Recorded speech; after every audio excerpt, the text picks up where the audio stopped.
Sulle on öeldud, et järgmine pandeemia algab rahvarohkes linnas, kuid kõige surmavam hingamisteede viirus Ameerika Ühendriikides järgib teistsuguseid reegleid. NASA jälgib patogeeni, mille suremus on 38% ja mis muudab puutumatu puhta looduse surmatsooniks. See on surmavam kui Vene rulett 2 kuuliga. Maal on sisse ehitatud bioloogiline kaitsemehhanism, mis kasutab ilmamustreid puhangute vallandamiseks. Ja NASA teab, kus see järgmisena tabab. 2026. aasta märtsis sattus 60-aastane mees hingamisraskustega Santa Fe haiglasse. Ta polnud rahvusvaheliselt reisinud. Ta polnud liikunud läbi rahvarohkete transpordisõlmede. Ta oli lihtsalt kodus oma maalapil New Mexico põhjaosas. Mõni päev hiljem tuli diagnoos. Hantaviiruse põhjustatud kopsusündroom. New Mexico esimene kinnitatud juhtum sel aastal. Mees jäi ellu pärast päevi intensiivravis. Talvedas. CDC surmajuhtumite andmed näitavad, et paljud patsiendid ei lahku haiglast kunagi. See 38% suremus on püsinud enam kui 3 aastakümne jooksul. Stanford Medicine'i andmetel on pikaajaline USA keskmine umbes 35%. Mõlemad näitajad asetavad hantaviiruse Põhja-Ameerikas regulaarselt jälgitavate kõige surmavamate hingamisteede haiguste hulka. Ka viiruse vastast ravi ei ole olemas. Kui rasked kopsusümptomid algavad, muutub ravi toetavaks. Kasutatakse näiteks hingamisaparaate, hapniku ja vererõhu toetust.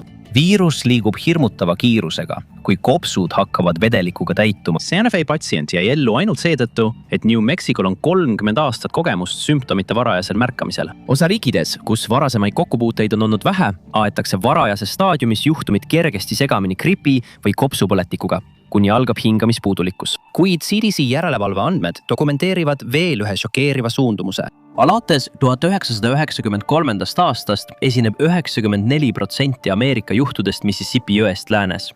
Mitte enamik, vaid peaaegu kõik. Ainult Uus-Mehhikos on registreeritud üle 140 kinnitatud nakkuse. Colorado osariigis on neid üle 120. Arizonas on kokkupuute koridorid läbi kaugemate kõrbete ja metsade. Kui vaatame kaardi teist poolt, siis 10 osariigis pole kunagi ühtegi juhtumit teatatud. Nimekirjas on Alabama, Georgia, Ohio ja New Jersey. Osariigid, kus on kõige suuremad ja tihedama liiklusega linnad, pole neist üheski kunagi ühtegi juhtumit registreeritud. Ja siis see lõpebki. Jaotumine kaardil kaob ära. Mitmed osariigid, kus on suured rahvastikukeskused, pole kunagi ühtegi kinnitatud juhtumit registreerinud. Santa Fe juhtum ei ole ebatavaline. See on üsna tüüpiline. Asukoht muutub, aga tulemus jääb samaks. Väike rahvaarv, kohalike näriliste elupaik, kuiv maastik ja piiratud arstiabi kättesaadavus. 2025 aasta veebruaris suri Betsy Arakawa, näitleja Gene Hackmani abikaasa, samasse haigusesse nende Santa Fe kodus. Kokkupuude toimus vaiksel maapiirkonna kinnistul, kus oli puhas õhk ja naabrid elasid kaugel. Uurijad leidsid hiljem kinnistut ümbritsevatest kõrvalhoonetest rottide pesad. See vastas kõigile viiruse tingimustele ja NASA pöörab sellele tähelepanu. Satelliit suutis näha seda, mida keegi teine maa peal ei näinud. Ja see muutis kõike. COVID levis lennujaamade kaudu. Gripp levib kontorites. Mida puhtam paistab ümbrus, seda paremini sobib see kandjasüsteemile. Hantaviirus sellesse kategooriasse ei kuulu. Peamine kandja Ameerika Ühendriikides on hirvehiir. Ta on väike, väga armas ja näib täiesti ohutu. 1993. aastal püüdsid CDC meeskonnad puhangute uurimise käigus hirvehiiri Four Cornersi piirkonnas ja leidsid, et mõnes populatsioonis ulatus nakatumise määr peaaegu 30%-ni. Hiir ise ei jää haigeks. Tundub, et tal ei teki ka sümptomeid ja suremus ei suurene. See tähendab, et inimestele pole hoiatusmärke. Viirus levib hiire uriini, sülje ja väljaheidete kaudu. Loomariigi magav agent, mis levitab nakkuslikku materjali keskkonda. New Mexico ülikool on sellest ajast alates ohukaarti laiendanud. Rohkem kui 30 väike imetajaliiki osariigis on andnud positiivse tulemuse hantaviirusile kokkupuutel. Nimekirja kuuluvad maaoravad, vöötoravad, valgejalalised hiired ja põldhiired. Kandjateks ei ole ainult üks liik, vaid terve loomaklass. 2026 aasta jaanuaris teatas San Diego maakond, et lääne põldhiir andis hantaviiruse suhtes positiivse tulemuse. Rahvatervise meeskonnad andsid kohe välja hoiatuse, kuigi tol hetkel polnud ühtegi kinnitatud inimnakatumist. Kandjad ilmuvad kohtadesse, kus keegi neid ei oota. Hiir sinu garaažis ei ole ohuks. Ohtlikud on need, kes elavad avatud aladel. Saastumine koguneb ja siis saabuvad inimesed. Sellel on oma põhjus, miks see nii toimib. Tihedalt asustatud linnapiirkondades tõrjuvad pruunid rotid ja koduhiired välja kohalikud liigid. Nad võtavad toidu ja varjualuse ning hirvhiir jääb kaotajaks. Avatud läänealadel ei avalda talle keegi survet. Hirvhiir sigib looduse piiride, mitte linnapiiride järgi. Ameerika edelaosa ei taru tingimusi, mis aitavad tüüpilistel viirustel vohada. Madal õhuniiskus säilitab kuivanud väljaheited kauem. Hõre inimtegevus tähendab, et viiruskoormus koguneb aja jooksul, enne kui keegi sellega kokku puutub. Santa Fe kinnistu, kus 2026 aasta märtsi juhtum alguse sai, on just selline koht, kus see viirus hästi levib. Hackman Arakawa kodu oli samasugune. Sama kehtib ka töökohtade kohta Mono maakonnas, Californias, kus 2025 aastal suri 3 inimest. See kolle märgiti ebatavaliseks. Ükski neist ohvritest ei teinud midagi riskantset. Nad elasid ja töötasid keskkondades, mis sobisid kandjale ideaalselt. Rahastuse pool teeb olukorra veelgi hullemaks. Rahvatervise eelarved, meediakajastus ja poliitikute tähelepanu suunatakse peaaegu alati tihedalt asustatud piirkondadesse. Rahastus läheb sääskede tõrjeks Miamis. Toetused lähevad haiguste seireks sadamalinnades. Ajakirjandus liigub järgmise linnapuhangu juurde. Hantaviirus asub selle kaardi vastasnurgas. Peaaegu pole pealkirju ja peaaegu pole rahastatud süsteeme, mis sellele vastu astuksid. Geograafia määrab, kes on haavatav. Teadlased, kes uurisid hantaviirusega kokkupuudet Põhja-Rootsis, leidsid, et maapiirkondade metsanduskogukondade inimesed kandsid palju rohkem antikehi kui lähedal asuvate linnade elanikud. Teistsuguses keskkonnas elamine oli juba muutnud seda, kui tuttav nende immuunsüsteem viirusega oli enne, kui nakkused üldse raskeks muutusid. See muster ei piirdu ainult Rootsiga. 2019. aastal läbi viidud uuring Soome maapiirkondade kogukondades leidis sama immuunsuse gradiendi. Inimesed, kes olid veetnud oma elu metsastes piirkondades, näitasid erinevat antikehade profiili võrreldes nendega, kes olid sinna saabunud linnadest. Keha õpib maastikult, kus ta elab. Kui see keha viia uude maastikku, siis õpitu lähtestub nulli. Endeemilistes piirkondades puutuvad elanikud sageli viirusega korduvalt kokku madalal tasemel, mis võimaldab immuunsüsteemil teatud määral tuttavaks saada. Uustulnukad aga puutuvad viirusega kokku ilma eelneva kokkupuuteta, mis seab nad selgelt immuunsuse seisukohalt selgelt ebasoodsasse olukorda. See muster ilmneb korduvalt CDC juhtumi uurimistes. Raskete hantaviiruse nakkuste korral kahjustab viirus mõningal määral kopsukudet, kuid sellest üksi ei piisa patsiendi tapmiseks. Immuunsüsteem ei tunnista ohtu piisavalt kiiresti. Seejärel reageerib see katastroofiliselt üle. See ujutab kopsukoe vedelikuga üle ja just see võitlus tapab patsiendi. 2026 aasta aprillis järgnes Atlandi kruiisilaeval puhkenud haiguspuhang samale mustrile. Ühel reisijal tekkis kerge palavik ja peavalu. Sümptomid süvenesid ning vaid nädal hiljem täitusid tema kopsud vedelikuga. Ta suri samal päeval. Sellel kruiisil olnud 86 reisijat olid pärit 23 erinevast riigist, St. Helena ja Ascensioni saar. Kõik kauged paigad. Viirusekandjate reservuaar oli nendes paikades aastaid oodanud. Laevalt maha astunud turisti kopsud andsid selleks võimaluse. Viirus on kuul ja geograafia ning bioloogia on relvad. 2012 aastal registreeriti Yosemite rahvuspargis Curry Village'is peatunud külastajate seas rida raskeid hingamisteede haigusjuhte. Kinnitati 10 nakatumisjuhtu 8 arenes välja hantaviiruse põhjustatud kopsusündroom ning 5 oli vaja intensiivravi. 3 neist surid. CDC ja California rahvatervise osakonna uurijad tuvastasid hiljem, et nakatumise põhjuseks oli üks konstruktsiooniline projekteerimisviga. Park paigaldas lõuendist seintega telkabiinid, mille siseseinte õõnsused olid isoleeritud vahuga. Need õõnsused said hirvhiirde pesitsuspaigaks ja suve lõpuks kasvas nende arvukus hüppeliselt. Külastajaid ei hammustatud. Nad ei puutunud ühtegi närilist. Nad pakkisid oma kotid lahti, kõndisid üle põranda, avasid akna ja viskasid kohvrivoodile. Sellest piisas. Isolatsiooni sees olevad kuivanud väljaheited lagunesid mikroskoopilisteks osakesteks. Need osakesed triivisid õhku majas. Viirus püsib elujõulisena kuivanud väljaheidetes kuni 3 päeva. Iga pind, kus närilised on piisavalt kaua olnud, muutub viiruse levitajaks. Keskkond oli juba saastunud. Inimese liikumine vallandas kokkupuute. Iga hingetõmme viis selle sügavamale ja kopsud tegid ülejäänu. Pärast Yosemite kollet saatis pargiteenistus välja hoiatused. Ligikaudu 260 000 külastajat viibis pargis nakkusperioodi jooksul. Kõik nad said teate. Terviseametid 39 riigis said samuti teate. Majakesed suleti ja lammutati. 90 juhtumist seostati nende tubadega. Kandja ei pea olema nähtav. Väljaheited ei pea olema ilmsed. Piisab sellest, kui pinnal on piisavalt kaua elatud, et tolm koguneks. Seejärel tuleb tolmu segada.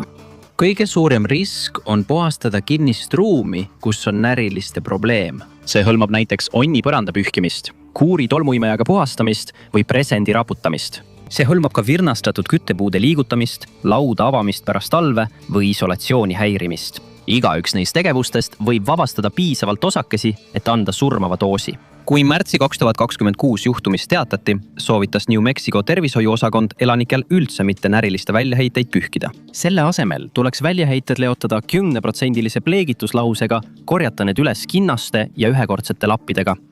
See on soovitus, kuid seda ei jõustata. Edelapiirkondade maapiirkondadest väljaspool on viirus endiselt vähe tuntud. Levimismuster on kõikjal, kus viirus ilmneb, ühesugune ja see kipub iga kord liikuma samas suunas. Argentiinas on 2025-2026 aasta hantaviiruse hooajal juba registreeritud 101 kinnitatud juhtu, mis on 2 korda rohkem kui eelmisel hooajal. Riigis on seni registreeritud 32 surmajuhtu. 2025 aasta detsembris välja antud tervisehoiatus tõi sama mustri esile kogu lõunakoonuses. Mõjutatud riigid olid Argentiina, Boliivia, Tšiili, Paraguay, Brasiilia, Panama ja Uruguay. See on tavaline nähtus ja kui inimesed hõrenevad, muutub nakkus tugevamaks. Ja see ei piirdu Lõuna-Ameerikaga. Euroopa järgib sama mustrit. Rootsis, Saksamaal ja Soomes esineb igal aastal maapiirkondades sarnaseid perioode. Euroopa Venemaal registreeritakse aastas 8000 juhtu peamiselt metsapiirkondades. Vaata kaarte ja näed, kus on kolded. Tühjadel aladel tekivad haigusjuhud. Tihedalt asustatud linnapiirkonnad ei anna midagi. Hirv-hiir ei ela linnades. Atlanta äärelinnades on palju närilisi, samuti Chicago kesklinnas ja Los Angelese keskosas. Hantaviiruse risk nendes kohtades on peaaegu 0. Surmatsoonid kattuvad sagedamini sihtkohtadega, mida näeb pigem puhkuse brošüüris. Kaart ulatub Põhja-Uus-Mehhikost, Lääne-Colorado ja Ida-Arizonani. Euroopa pool hõlmab Põhja-Rootsit ja Baieri eelmäestikku. Patagoonia järvede piirkond on lõunapoolseks ankruks. Risk ei ole püsiv. See kasvab, sest ka näriliste populatsioonid ei ole püsivad. Need võivad järsult suureneda, kokku kukkuda ja siis jälle tõusta. Ja need tsüklid ei ole juhuslikud. Need järgivad ökoloogilisi päästikuid, mis toimivad mitmeaastaste tsüklitena, mis tähendab, et maastik laaditakse perioodiliselt uuesti. Aga tsükli all on veel sügavam struktuur, mis määrab, millal see kõik toimub. Ja see ei ole kohalik. Protsess, mis muudab pinnase tõhusalt relvaks, on bioloogiline. Ja see toimub järjestuses, mida teadlased saavad samm-sammult kaardistada. See algab masti aastaga, perioodiga, mil tingimused langevad kokku ja taimed toodavad tavapärasest rohkem seemneid. Pinjonimännid poetavad pähkleid, põõsad toodavad üleliia seemneid ja rohud levivad üle maa. Lühikeseks ajaks näeb maastik muutunud välja. Ja siis reageerivad hiired. Tavalises hirv-hiire pesakonnas on 4-6 poega. Hea hooaja jooksul võib emane saada 3 või 4 pesakonda. Tavalistel aastatel piiravad toit ja varjualune ellujääjate arvu. Masti aastal see piir kaob. Paljunemistsüklid lühenevad ja ellujäämisprotsent tõuseb. Kiskjad, kojotid, öökullid ja maod ei suuda oma jahti piisavalt kiiresti suurendada, et sammu pidada. Ühe hooaja jooksul võib hirv-hiire populatsioon ühes kanjonis 2-kordistuda, 3-kordistuda või isegi 4-kordistuda. 1993 aasta Four Cornersi puhangule eelnenud ajal kasvas arv umbes 10-kordseks. Bob Parmenter, New Mexico ülikooli ökoloog, kaardistas esimesena selle järjestuse ja rõhutas selle ajastust. Viivitus taimestiku kasvu ja näriliste arvu tipu vahel mõõdetakse kuudes. Süsteem areneb aeglaselt, kuid jõuab siis äkitselt haripunkti. Rohkem hiiri tähendab rohkem väljaheiteid. Rohkem väljaheiteid tähendab rohkem aerosooli. Kandjate tihedus looduses kasvab pidevalt. Iga õõnes palk, iga seinapragude vahe, iga kuuripõrand mõjutatud piirkonnas hakkab lõpuks majutama nakatunud loomi. Kokkupuute risk suureneb 10-kordselt. Tavaliselt möödub matkaja rahulikul aastal 1 või 2 hiirest aakri kohta piinionimänni ja kadaka metsas. Rohkel aastal võib see arv ulatuda 15 või 20-ni. See juhtub ikka ja jälle, kui tingimused on ideaalsed. Kõrb saab vihma, taimed reageerivad ja hiired paljunevad. Väljaheited kogunevad ja tolm muutub bioloogiliselt aktiivseks. 1993 aasta järjestus näitab, milline näeb välja täielik tsükkel. 1992 ja 1993 aasta vihmane talv tõi mõnes New Mexico piirkonnas rekordilise pinjonisaagi. Järgnenud kuudel tõusis hirvhiirte tihedus mõjutatud kanjonitest tavapärasest kõrgemale. See oli vaid aja küsimus. 14. mail 1993 varises esimene teadaolev patsient kokku teel matustele Four Cornersi piirkonnas. Selleks ajaks oli ökoloogiline ahelreaktsioon kandja piirkonnas juba lõpule jõudnud. Viirus ei olnud muteerunud. Midagi uut polnud välja arenenud, kuid hiirte populatsioon oli lihtsalt ületanud kriitilise piiri, kus viiruse ülekandumine muutus statistiliselt vältimatuks. Sama põhimuster. Keskkonna muutus, näriliste arvukuse kasv, inimeste kontakt on kordunud piirkondlike erinevustega igal suuremal puhanguaastal sellest ajast alates. Võrdle siin toimuvad teiste loomadelt inimestele levivate ohtudega. Linnugripp vajab keerulist geneetilist muutust kodulindude pidamise tingimustes. Ebola sõltub nahkhiirte ja primaatide kontaktimustritest, mida eksperdid siiani hästi ennustada ei suuda. Laimitõbi sõltub puukide tihedusest killustatud metsades, mis pidevalt muutub. Hantaviirus toimib ühe ainsa ahela järgi. See ahelreaktsioon on dokumenteeritud. See juhtub ikka ja jälle ning see ei ole juhuslik. Ja need samad ökoloogilised tingimused, mis põhjustavad näriliste arvukuse kasvu, on nähtavad ka orbiidilt. 2006 aasta juulis avaldasid Johns Hopkinsi ülikooli ja New Mexico ülikooli teadlased ennustusmudeli, mis kasutas NASA Landsati satelliidipilte, et prognoosida hantaviiruse riskitsoone Ameerika edelaosas. See prognoos tegi kahte asja. See tähistas Four Cornersi piirkonna kui kõrge riskiga tsooni, kuid läks siis veelgi kaugemale. See märkis 2006 aastaks uueks ohtlikuks piirkonnaks Lõuna-Colorado ja Põhja-Kesk New Mexico. Need kohad olid varem loetletud madala riskiga aladena. Järgnenud juhtumid vastasid kaardile. See oli esimene eelretsenseeritud nakkushaiguse puhangu prognoos, mis kunagi kosmosest tehti. Süsteem tugines kosmosest mõõdetud taimestiku reaktsiooni signaalidele. See mõõdab, kui roheline mingi maa-ala on. Resolutsioon on piisavalt hea, et tuvastada alla 1 miili laiuseid taimestiku impulsse. Landsati andurid teevad seda pilti pidevalt, aasta-aastalt. Sama meeskonna varasem töö oli seda mustrit märganud. Taimestiku signaal ilmus mitu kuud enne näriliste populatsiooni tippe ja näriliste tipud ilmusid enne inimeste nakatumisi. Vaata kõrbe orbiidilt, oota 12 kuud ja puhang ilmubki. Prognoos tõestas end taas 2015-2016 hooajal. Varajased hoiatusteated kõrgendatud hantaviiruse riski kohta saadeti välja üle kogu edelaosa ja Mehhiko. Juhtumite arv Colorados ja Mehhikos kasvas vastavalt hoiatustele. Lancet on rohkem kui lihtsalt passiivne teadusvahend. See on muuhulgas aktiivne puhangute ennustamise süsteem ühe Ameerika surmavaima hingamisteede viiruse jaoks. Andmed töödeldakse, riskikaardid koostatakse ja Delausa osariikide ja hõimude tervishoiuosakonnad saavad ülevaate. Rohelus ühel New Mexico võsamaal. 2026 aastal on varajane hoiatusmärk. See viitab juhtumitele, mis jõuavad kliinikutesse 1-2 aasta pärast.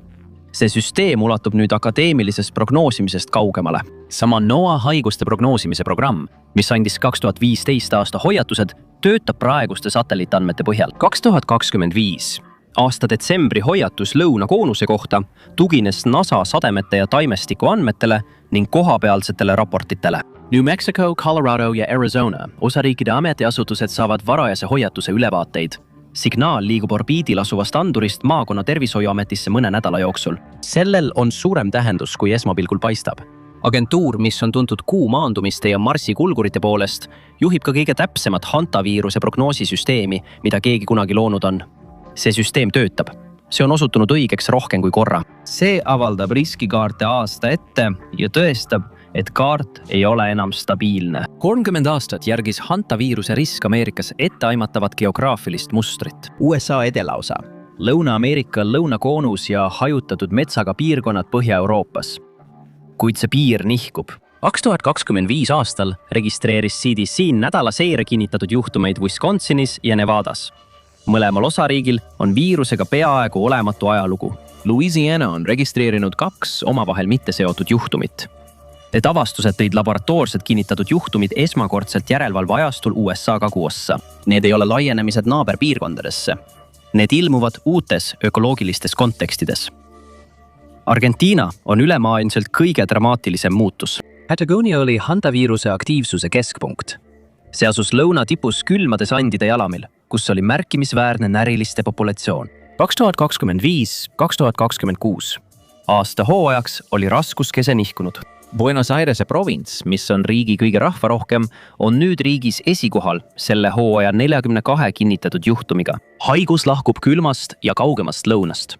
See liigub kesksele põllumajandusvööndile, kus linna lähialade asustustihedus on palju suurem kui Patagoonias. Ka Euroopa on muutumas. Põhja-Rootsis järgib viiruse aktiivsus endiselt metsaservade ökosüsteeme, kuid andmed näitavad laienemist piirkondadesse, kus ajalooline esinemistihedus on varasemate aastakümnetega võrreldes madalam. Saksamaal ja naaberaladel Kesk-Euroopas on pärast populatsioonitsükleid täheldatud rohkem puhanguid metsastes piirkondades. Riskitsoon laieneb. Kui tsoon liigub lähemale asustatud piirkondadele, Kandub haigus uutesse inimestesse. Neil inimestel on selle viirusega veelgi vähem varasemat kokkupuudet. Kauged kogukonnad, kes varem kõige rängemalt pihta said, olid vähemalt kandjat varem näinud. Uutel aladel seda kogemust pole. Ka numbrid näitavad seda. Argentiinas suremusmäärad olid 2025-2026 hooajal kuni 39%, mis ületas tunduvalt 22% keskmist. Mida võõram on süsteem peremeespopulatsioonile, seda kõrgem kipub olema füsioloogilise kokkuvarisemise määr rasketel juhtudel. Piir ei ole ainus, mis muutub.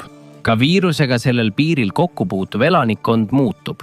3 aastakümmet langes hantaviiruse risk Ameerika edelaosas ebaproportsionaalselt inimestele, kellel olid sügavad sidemed selle maaga. ranch-shopidajad, hõimukogukonnad, metsatöölised ja maapiirkondade elanikud, kes olid üles kasvanud kandjapopulatsiooni läheduses.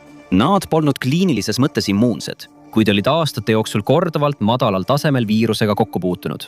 Kuid nüüd riskitsooni sisenev elanikkond on teissugune. Kaugtööst tingitud ränne kiirenes 2020 aastal ja pole tagasi pöördunud. USA rahvaloendusbüroo registreeris 2023 ja 2024 aastal rahvastiku netokasvu New Mexico, Colorado, Montana ja Idaho maakondades. Inimesed kolivad hantaviiruse piirkonda rannikulinnadest, äärelinnadest ja kohtadest, kus hiir ei olnud osa nende kasvukeskkonnast.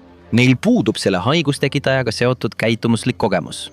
Nad ostavad maad, avavad kõrvalhooneid, püüivad põrandaid ja tassivad küttepuid just nendes keskkondades, kus viiruse koormus on kõige suurem. New Mexico tervishoiuosakond tõi selle otseselt välja oma 2024 aasta haiguste seire aruandes. Osakond märkis, et hiljuti maapiirkondadesse kolinud inimeste seas on juhtumite arv kasvanud võrreldes pikaajaliste elanikega. See vahe ei ole tohutu, kuid see on järjepidev ja kasvab. Yosemite puhang 2012 aastal oli varajane märk sellest dünaamikast, kus linnaelanikest külastajad liikusid läbi nakatunud keskkonna ilma eelneva kokkupuuteta, mis oleks nende reaktsiooni muutnud. 2025 aasta Mona maakonna puhang kordas seda. Töölised, kes olid palgatud lühiajaliseks tööks maapiirkonnas ja toodud sisse väljaspool piirkonda ilma varasema hantaviiruse kokkupuuteta. Viirus ei muutu agressiivsemaks. See pole ka midagi uut. See on alati olemas olnud. Ainus erinevus on see, et meedia pöörab sellele nüüd tähelepanu ja paanika on tõeline. Erinevus seisneb selles, et elanikkond, kes sellega kokku puutub, on järjest vähem ettevalmistatud. Ja sügavam küsimus pole praegu mitte raskusaste, vaid levik, mis viitab põhjusele. Midagi, mis nihutab piiri väljapoole ja see on ülemaailmne. Midagi, mis suudab toimida laiemalt kui ükskõik milline üksik ökosüsteem. Süsteem, mis suudab mõjutada sademete hulka, taimestikutsükleid ja näriliste populatsiooni dünaamikat üle mandrite samaaegselt. Planeediülene signaal. Kui ekvatoriaalne Vaikne ookean soojeneb, kiireneb kogu hantaviiruse ahel samaaegselt mitmel mandril. Ameerika edelaosa muutub niiskemaks. Patagoonia reageerib. Kesk-Euroopa metsapõrandad muutuvad. Kõik toimub samaaegselt, ajendatuna samast temperatuuri muutusest, mis toimub tuhandete miilide kaugusel. See sünkroniseeritus ei ole juhus. El Niño lõunaossillatsioon ehk ENSO ei ole juhuslik ilmastiku nähtus. See on korduv planeedi kell ja hantaviirus tegutseb selle ajakava järgi. See ongi peamine seos. Sest sademed määravad taimkatte kasvu. Taimkate määrab toidu kättesaadavuse. Toidu kättesaadavus määrab näriliste populatsiooni dünaamika ja mõjutab viiruse hulka keskkonnas. Kõik need tegurid määravad kokkupuute riski. Kogu süsteem toimib mitmeaastaste tsüklitena, mis sageli kestavad 3–7 aastat. sõltuvalt ENSO muutlikkusest. NOAA kliimaprognoosi keskus suudab arenevat El Niñot tuvastada 12 kuni 18 kuud ette, palju enne seda, kui maapinnal mingid mõjud ilmnevad. See tähendab, et varaseim signaal hantaviiruse ahelas ei ole kõrbes, vaid Vaikse ookeani piirkonnas. Temperatuuri muutused ekvatoriaalses Vaikses ookeanis võivad levida läbi atmosfääri ja muuta sademete mustreid üle kogu maailma. Need muutused kanduvad edasi ökosüsteemidesse, mis võivad põhjustada näriliste populatsioonide kõikumisi ja sellega koos suureneb ka hantaviirusega kokkupuutumise risk. See kaart ei kirjelda enam, kus puhangud toimuvad. See kirjeldab, kus neid ette valmistatakse. Ja see ettevalmistus järgib tsüklit, mida ükski kohalik omavalitsus ei kontrolli ja mida ükski linna planeerimine ei saa ümber suunata. Vallandaja ei ole maapinnas, see on ookeanis. Ja maailm märkas seda alles siis, kui 2026. aastal tabas see üht kruiisilaeva. Reisijad isoleeriti kajutitesse, Korraldati hädalennud, tervishoiuametnikud kandsid kaitsevarustust, kontaktide jälgimine toimus mitmes riigis. Laev MV Hondius sattus rahvusvahelise tähelepanu keskpunkti. Kui inimesed kuulsid sõnu viirus ja kruiisilaev, hakkasid võrdlused COVIDiga kohe. Kuid hantaviirus ei ole järgmine COVID. See on teistsugune. See on karm. Kuid erinevalt tavalistest haigustest ei levi see kergesti. Seetõttu pole parim võrdlus mitte COVID ega gripp. Tegelikult on see sarnasem Siberi katku ehk antraksiga. Mitte sellepärast, et haigused oleksid sarnased, vaid kuna mõlemad tunduvad kui lokaalsed katastroofid. Haruldased, keskkonnast tingitud igapäevaelus raske kohata, kuid laastavad, kui need tabavad. Hantaviirus ei põhjusta ülemaailmseid sulgemisi, kuid tekitab selle asemel koondunud surmatsoone. Kaugel asuv on metsavahtkonna post, telkimisplats, laev merel. Äkitselt muutub see, mida pidasime turvaliseks eraldatuseks, ohuks. Aitäh, et täna minuga liitusid. Loodan, et sulle meeldis video. Kui soovid näha rohkem selliseid videoid, siis palun hakka tellijaks ja lülita teavitused sisse. See tõesti muudab palju. Aitäh veel kord ja kohtume järgmisel korral Mäpäkis.